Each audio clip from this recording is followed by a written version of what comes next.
ప్రియమైనటువంటి ఆత్మీయ బిడ్డలందరికీ ప్రభు పేరిట వందనాలు తెలియజేస్తున్నాను. నా దగ్గరకు ఒక ప్రశ్న వచ్చింది. చాలామందికి ప్రశ్న ఉండొచ్చు. ఇప్పుడు నేను చెప్పేటువంటి సమాధానం వారికి ఉపయోగకరంగా ఉంటుంది అనేటువంటి ఒక ఉద్దేశంతో మరి ఈ ప్రశ్నకు సమాధానం చెప్పడం జరుగుతుంది. ఏంటి ఆ ప్రశ్న అంటే, అన్న, స్థానికంగా రక్షించబడి బాప్తిస్మం పొందుకున్నటువంటి ఆ స్థానిక సంఘాన్ని విడిచి లేదా సంఘ కాపరిని విడిచి వేరొక సంఘానికి ఎప్పుడు మనము వెళ్ళవచ్చు?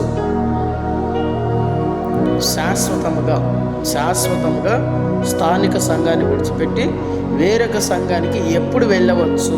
దయచేసి ప్రశ్నకు సమాధానం చెప్పగలరు అని నాకు తెలిసిన ఒక అబ్బాయి ఈ ప్రశ్న అడిగాడు. ఆ అబ్బాయి ఈ ప్రశ్న అడిగిన వెంటనే గతంలో ఒక విషయం గుర్తుకొచ్చింది నాకు. ఏంటి ఆ విషయం అంటే, ఇదే ప్రశ్నకి చాలామందిని నేను సమాధానం అడిగాను. ఎందుకంటే ఒకప్పుడు నాలో కూడా ఈ ప్రశ్న ఉండేది. చాలామంది నేటి కాలంలో సంఘాన్ని విడిచిపెట్టి వేరే సంఘాలకు వెళ్ళిపోతున్నారు. ఎందుకు వెళ్ళిపోతున్నారు అనే రీజన్ ఏంటి అని నేను తెలుసుకోవడానికి ప్రయత్నించినప్పుడు నా దగ్గరకు వచ్చినటువంటి సమాధానం ఏంటి అంటే, అక్కడ అద్భుతాలు జరుగుతాయి, స్వస్థతలు జరుగుతాయి, ఆశ్చర్యకార్యములు జరుగుతాయి, మంచి భోజనాలు ఉంటాయి, తర్వాత ఒక ఎంటర్టైన్మెంట్ ప్రోగ్రామ్ మాదిరి మంచి మ్యూజిక్ సిస్టమ్ ఉంటుంది, కలర్స్ ఉంటుంది అని ఆ సంఘాలకి అట్రాక్ట్ అయ్యి చాలామంది, వారి యొక్క బోధలకు అట్రాక్ట్ అయ్యి చాలామంది ఆ స్థానిక సంఘ కాపరిని విడిచిపెట్టి వెళ్ళిపోయిన వాళ్ళు చాలామంది ఉన్నారు. ఇది నాకు అందినటువంటి సమాచారం. నేను అప్పుడు అనుకున్నా, ఇదేంటి, వీటి కోసం కూడా స్థానిక సంఘాన్ని విడిచిపెట్టి వెళ్ళిపోవచ్చా వేరొక సంఘానికి? నాకు తెలుసు, వాక్యం కొరకు మాత్రమే, కేవలము వాక్యము స్థానిక సంఘంలో నీకు అందకపోతే ఆ వాక్యం కొరకు మాత్రమే సంఘాన్ని విడిచి వేరే సంఘానికి వెళ్ళొచ్చు అనే విషయం నాకు తెలుసు. కానీ నాలో ఒక ప్రశ్న, స్థానిక సంఘ కాపరిని లేదా స్థానిక సంఘాన్ని విడిచిపెట్టి ఎప్పుడు వేరొక సంఘానికి వెళ్ళవచ్చు అనేటువంటి ఒక ప్రశ్న నాలో మిగిలిపోయింది. ఆ ప్రశ్నకి నేను చాలామందిని సమాధానం అడిగాను, కానీ ఎవరు సరైనటువంటి సమాధానం చెప్పలేదు. కానీ దేవుని కృప వలన ఏదో రకంగా నాకైతే సమాధానం దొరికింది. అదే సమాధానము కరెక్ట్ అని నేను నమ్మాను. కాబట్టి ఇప్పుడు ఈరోజు ఆ సమాధానాన్ని మీతో నేను పంచుకుంటున్నాను. కాబట్టి దయచేసి ఎప్పుడు సంఘాన్ని విడిచిపెట్టి వేరొక సంఘానికి వెళ్ళవచ్చు అనే ప్రశ్నకి సమాధానం చెప్తాను, జాగ్రత్తగా వినండి. 5 కారణాలు, ఇందులో ఏ ఒక కారణం చేతనైనా సరే నువ్వు ఆ సంఘాన్ని విడిచిపెట్టి వెళ్ళిపోవచ్చు.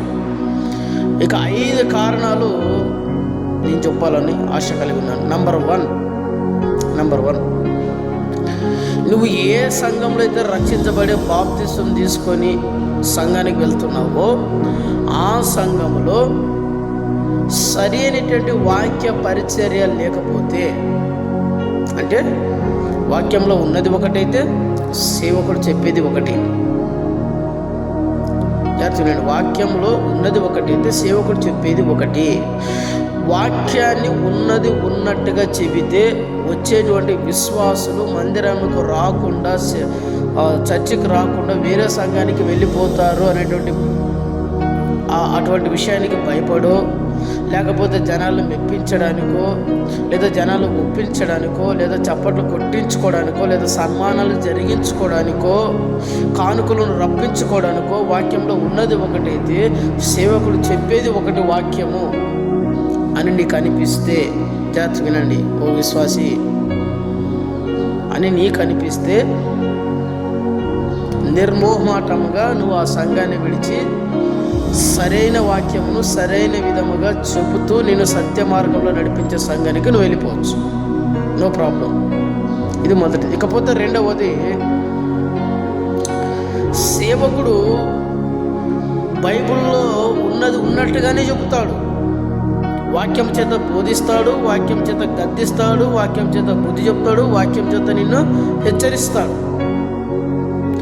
బైబిల్లో దేవుడు దేనిని రాయించాడో దానినే సరైన విధముగానే నీకు బోధిస్తాడు. ఉన్నది ఉన్నట్టుగానే బోధిస్తాడు, నిక్కచ్చిగా బోధిస్తాడు. ఎవరికి భయపడ్డు, వెనకడుగు వేసేదే లేదు. ఎవరు వచ్చినా ఎవరు రాకపోయినా వాక్యంలో ఉన్నది ఉన్నట్టుగానే నేను చెబుతాను అని చెబుతూ దాని ప్రకారముగా చెప్పిన దాని ప్రకారముగా సేవకుడు ఒకవేళ జీవించకపోతే, సేవకుడు ఒకవేళ నడుచుకోకపోతే, ఆ సేవకుడు గొర్రె చర్మము కప్పుకున్న తోడేలు. వాక్యంలో ఉన్నది ఉన్నట్టుగానే చెబుతాడు, కానీ దానిని అనుసరించి ఆ సేవకుడు నడుచుకోడు. అంటే ఆయన చెప్పేది ఒకటి, చేసేది ఒకటి. అటువంటి సంఘ సేవకుడును కనుక ఒకవేళ మీరు కలిగి ఉంటే, లేదా అటువంటి చర్చికి కనుక ఒకవేళ మీరు వెళ్తా ఉంటే, దయచేసి ఇమీడియట్గా ఆ సంఘాన్ని విడిచిపెట్టి వేరే సంఘానికి వెళ్ళిపోండి, నో ప్రాబ్లం. ఎందుకంటే గురువే, బోధించే గురువే వాక్యానుసారంగా నడుచుకోకపోతే విన్న శిష్యులు కూడా నడుచుకోలేరు. ఎందుకంటే గురువును పోలిన శిష్యులు తయారవుతారు. కాబట్టి దయచేసి అటువంటి సంఘాన్ని విడిచిపెట్టి వెళ్ళిపోవచ్చు. ఇది 2. ఇకపోతే 3వది, సేవకుని యొక్క సాక్ష్యం సరిగా లేకపోయినా, సేవకుని యొక్క సాక్ష్యం సరిగా లేకపోయినా, సేవకుని యొక్క సాక్ష్యం సరిగా లేకపోయినా నువ్వు ఆ సంఘాన్ని విడిచిపెట్టి వెళ్ళిపోవచ్చు. సంఘంలో కానీ సమాజంలో కానీ ఆ సేవకుని యొక్క సాక్ష్యం సరిగా లేకపోతే, సేవకుడు వాక్యాన్ని అయితే బోధిస్తా ఉన్నాడండి, కానీ సేవకుడు సరిగా లేడండి, ఆయన మాట తీరు, ఆయన చూపు, ఆయన ప్రవర్తన, ఆయన క్రియలు సరిగా లేవండి అని ఒకరికి కనిపించిందా, నువ్వు ఆ సంఘాన్ని విడిచిపెట్టి వేరే సంఘానికి వెళ్ళిపోవచ్చు. ఇకపోతే 4వది, సంఘంలో వాక్యమునకు ప్రిఫరెన్స్ ఇవ్వకోకుండా, జాగ్రత్త వినండి, సంఘంలో వాక్యమునకు ప్రిఫరెన్స్ ఇవ్వకుండా, వాక్యమునకు అధిక సమయాన్ని వెచ్చించుకోకుండా, పాటలకి, సాక్ష్యములకు, కానుకలకు, తర్వాత కొన్ని సంఘ ప్రకటనలకి, ఇటువంటి విషయాలకు మాత్రమే అధిక సమయాన్ని వెచ్చించి, వాక్యమునకు సమయం అయిపోయింది కనుక ఈరోజు తొందరగా వాక్యాన్ని ముగించాలనుకుంటున్నాను అని వాక్యాన్ని ప్రారంభించేటువంటి సంఘాల్లో దయచేసి ఉండొద్దు. నేటి కాలంలో మనకు కావలసినది వాక్యానుసారంగా మమ్మల్ని నడిపించేటువంటి సంఘం కావాలి, సంఘ కబరి కావాలి. గంటల తరబడి పాటలు పాడుతారు, గంటల తరబడి సాక్ష్యములకు సమయాన్ని ఇస్తారు, గంటల తరబడి సంఘ ప్రకటనలకు సమయం ఇస్తారు, గంటల తరబడి క్రిస్మస్ ఫంక్షన్లకు చందాలు వసూలు చేస్తారు. ఈ విధమైనటువంటి పనులన్నిటికీ సమయాన్ని వెచ్చిస్తారు. కానీ వాక్యము దగ్గరికి వచ్చేసరికి సమయము కొద్దిగా ఉంది కనుకని అని చెప్పేసి 15 నిమిషాల్లోనో ఒక అర్ధ గంటలోనో వాక్యం చెప్పి ముగించేస్తారు. ఇది రిపీటెడ్గా జరుగుతూ ఉంటే, ఇప్పుడు నేను చెప్పినటువంటి 4వ పాయింట్, ఇవి రిపీటెడ్గా సంఘంలో జరుగుతూ ఉంటే దయచేసి నువ్వు ఆ సంఘాన్ని విడిచిపెట్టి వెళ్ళిపో. ఎందుకంటే నువ్వు ఎదగలేవు, ఆత్మీయంగా బలపడలేవు, వాక్యాన్ని నేర్చుకోలేవు. ఇది 4వది. ఇకపోతే 5వది, ఎప్పుడు వాక్యం చెప్పినా, మందిరంలో ఎప్పుడు వాక్యం చెప్పినా కానుకలు దశమభాగాలు ఇవ్వండి, కానుకలు దశమభాగాలు, వీటి గురించే ప్రస్తావన ఉంటే ప్రతి వారం తప్పుకోకుండా వాక్యం 10 నిమిషాలు 15 నిమిషాలు చెప్పి మిగతా సమయం అంతా కానుకల గురించి, దశమభాగాల గురించి, ఇచ్చుట గురించి, పుచ్చుకున్నట గురించి, సంఘంలో అది కట్టాలా, ఇది కట్టాలా, అది కావాలని వీటికి సమయాన్ని వెచ్చించేటువంటి సంఘంలోంచి దయచేసి మీరు పారిపోండి, వేరే సంఘానికి వెళ్ళిపోండి, నో ప్రాబ్లం.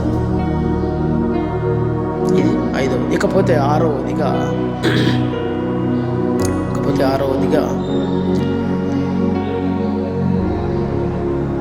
సంఘంలో కొంతమంది ధనికులు ఉంటారు, కొంతమంది పేదవాళ్ళు ఉంటారు.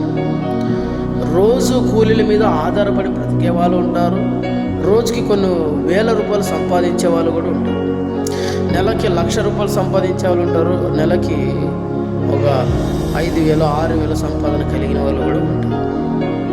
కానీ ఎవరి సంపాదన ఎలాగా ఉన్నదో చూడుకోకుండా ఆ సంఘ కాపరి దశమ భాగాలు అనొచ్చు, కానుకలు అనొచ్చు, సపరేట్గా గిఫ్ట్లు అనొచ్చు, పాస్టర్ గారికి బట్టలు అనొచ్చు, పాస్టర్ గారికి సన్మానం అనొచ్చు. ఎవరైతే కాస్త చేతిలో డబ్బున్న వాళ్ళు ఎక్కువగా పాస్టర్ గారికి ఎక్కువగా ఇస్తూ ఉంటారో వారిని మాత్రమే పాస్టర్ గారు ఏం చేస్తారు, ఫస్ట్ ప్రయారిటీ ఇచ్చి ఫస్ట్ బెంచ్లో కూర్చోబెట్టడము, లేదా వారిని వేదిక మీదకి పిలిపించుకొని మరి వారికి సన్మానాలు చేయడము, వారికి ఎక్కువగా ఇంపార్టెన్స్ ఇవ్వడము, వారికి ఎక్కువగా మొదటి ప్రాధాన్యత ఇవ్వడము. తర్వాత కానుకలు ఇచ్చుకోలేనటువంటి స్థితిలో ఉన్నవారు, దశమభాగాలు ఇచ్చుకోలేనటువంటి స్థితిలో ఉన్నవారు, అటువంటి వారిని పక్కన పెట్టడము, కనీసం వారి కొరకు ప్రార్థన కూడా చేయకపోవడము, కనీసం వారిని పలకరను కూడా పలకరించకపోవడము. ఇటువంటి సంఘ కాపరి బిహేవియర్ ఉంటే కనుక, ఈ విధమైనటువంటి బిహేవియర్ ఒక సంఘ కాపరి కలిగి ఉంటే కనుక దయచేసి చెప్తున్నాను, ఆ సంఘాన్ని విడిచిపెట్టి వెళ్ళిపోండి. ఎందుకంటే మనందరికీ గురువు యేసుక్రీస్తు. ఆయన ఎవ్వరిని తక్కువ చూపు చూడలే. 2 కాసులు వేసినటువంటి బీద విధవరాలే ఎక్కువగా ఇచ్చింది నా కోసం అన్నాడు దేవుడు.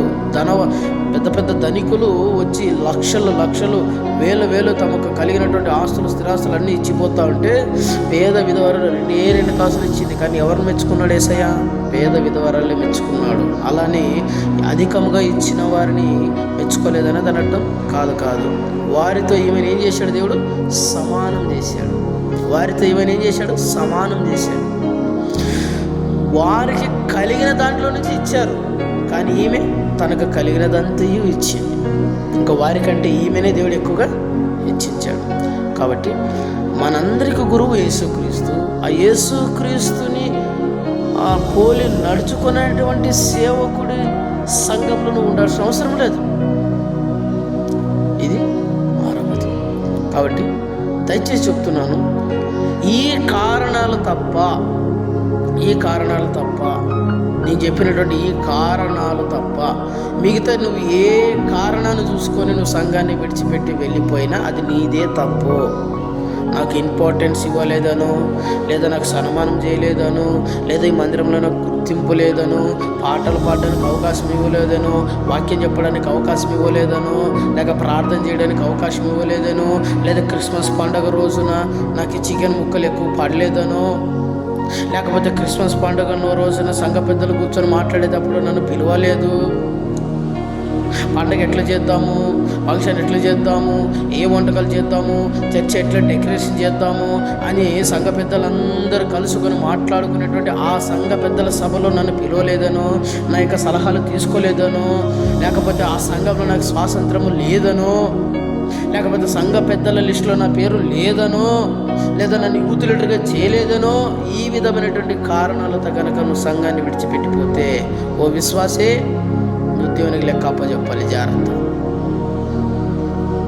లేకపోతే సంఘస్థులతో నాకు గొడవ అయింది, సంఘస్థులు నాకు శత్రువులు ఉన్నారు, సేవకుడితో నేను సరిగా లేను, సేవకుడు నన్ను తిట్టినాడు, నన్ను కొట్టినాడు, సేవకుడు నన్ను అందరూ ఉందో విమర్శించాడు, నాకు ఆయనకు పడదు, ఈ విధమైనటువంటి కారణాలతో ఎప్పుడు కూడా నువ్వు సంఘాన్ని విడిచిపెట్టి వేరే సంఘానికి వెళ్ళకూడదు. ఒకవేళ నువ్వు అలా వెళ్తున్నావు అంటే గొర్రెల దొడ్డిలో నుంచి ఒక గొర్రె బయటికి వెళ్ళిపోతే ఏమైపోతుంది? తోడేలకు బలి అయిపోతుంది. అలా నువ్వు బలి అయిపోతావు, జాగ్రత్త. ఎందుకంటే ప్రపంచంలో అనేక మంది తోడేళ్ళు బయలుదేరున్నారు. గొర్రె చర్మము కప్పుకున్న తోడేళ్ళు అనేకులు బయలుదేరున్నారు. కాబట్టి దయచేసి చెప్తున్నాను, మొట్టమొదటిగా వాక్యానికి ప్రిఫరెన్స్ ఇవ్వండి. నేను చెప్పిన 6 కారణాల్లో ఏదైనా మిస్టేక్ ఉంటే, ఈ మిస్టేక్ ఉంది కదా అని వెంటనే వెళ్ళిపోద్దండి, సరి చేసుకోండి. నీ సంఘాన్ని, సంఘ కాపరిని సరి చేసుకోవడానికి ప్రయత్నించు ఓ విశ్వాసే. ప్రత్యేకంగా నీ సంఘ కాపరిని అయ్యా ఇలా ఉంది మన మందిరంలో, మనం అధికంగా పాటలకు లేకపోతే ప్రకటనలకు సాక్ష్యములకు సమయాన్ని ఇస్తున్నాం, కానీ వాక్యానికి సమయం తగ్గిపోతుంది. దయచేసి మార్చుకోండి, వాక్యానికి సమయాన్ని ఇవ్వండి. ఇకపోతే కానుకల గురించి, దశమభాగాల గురించి, వీటి గురించి అధికంగా వాక్యం చెప్పడం కొద్దిగా తగ్గించుకోండి. ఇకపోతే ఇచ్చేవారిని ఒక విధంగా, ఇవ్వనటువంటి ఒక వారి విధంగా ప్రిఫర్ చేయడం అనేది వస్తా, అది మానుకోండి, మంచి పద్ధతి కాదు. తర్వాత వాక్యంలో ఉన్నట్టుగానే ప్రకటించండి అయ్యా, కానీ వాక్యంలో ఉన్నది ఒకటి, మీరు చెప్పేదేమో ఒకటి, వాక్యంలో మీరు చెప్తున్నదేమో ఒకటి, మరి బయట మీరు నడుచుకుంటున్న విధానమేమో ఒకటి. మీ సాక్ష్యం సరిగా లేదు అయ్య గారు, మీరు మాకు సంఘ కాపరి, మిమ్మల్ని మేము పోలి నడుచుకుంటుంటాం, మీరు మాకు గురువుగా ఉన్నారు, దయచేసి మీ పద్ధతిని మార్చుకోండి అయ్య గారు అని మొదటగా నీ సంఘాన్ని సరి చేసుకోవడానికి ప్రయత్నించు. ఈ 6 కారణాల సంఘంలో ఉన్నాయి కదా, ఇంకా మరి ఒక పాస్టర్ గారు చెప్పారు కదా ఇంక ఇడిచిపెట్టి వెళ్ళిపోదాము, వద్దు. సడన్ తీర్మానాలు తీసుకోవద్దు. మొదటిగా ప్రార్థించు, దేవునికి అప్పజెప్పు, కొద్ది రోజులు చూడు, ఎదురు చూడు. అయినా మారకపోతే, నువ్వు చెప్పినా వినకపోతే దేవునికి అప్పజెప్పి నువ్వు వాక్యానుసారంగా ఏ మందిరంలో అయితే ఎదుగుతావో ఆ మందిరానికి నువ్వు వెళ్ళిపో. ఎందుకనగా దేవునికి నీ ఆత్మ ముఖ్యము, దేవునికి నీ ఆత్మ ముఖ్యం. కాబట్టి ఏది తొందరపాటు తీర్మానాలు తీసుకోకండి. తొందరపడి రక్షించబడి బాప్తిస్మం పొందుకున్నటువంటి సంఘాలు విడిచిపెట్టి వెళ్ళిపోకండి. మొదటగా సరి చేసుకోవడానికి ప్రయత్నించండి, ప్రార్థించండి. నేను చెప్పిన 6 కారణాలు కనబడితే అప్పుడు ఆ సంఘాన్ని విడిచిపెట్టి వెళ్ళిపోండి. అంతేగాని నాకు స్వతంత్రం ఇవ్వలేదనో, నా మాట వినలేదనో, నన్ను ఎవరు మెచ్చుకోలేదనో, ఒప్పుకోలేదనో, పాటలు పాడడానికి అవకాశం ఇవ్వలేదనో, ఈ విధమైనటువంటి లోకానుసరమైనటువంటి కారణాలు చూపించి ఎట్టి పరిస్థితుల్లోనూ సంఘాన్ని విడిచిపెట్టి వెళ్ళిపోవద్దు. గొర్రెల దొడ్డిలో ఉన్నంత వరకు చాలా సేఫ్టీగా ఉంటుంది. ఆ గొర్రెల దొడ్డిలో నుంచి బయటికి వెళ్ళిపోతే స్వతంత్రాన్ని కోరుకొని తోడేలకు బలి అవుతుంది. అలా నువ్వు బలి కాకూడదు. ఇది రెండవది. కాకపోతే మొదటిది ఏంటంటే వాక్యానుసారంగా ఆ సంఘం యొక్క క్రమము లేకపోతే సరి చేసుకోవడానికి ప్రయత్నించు.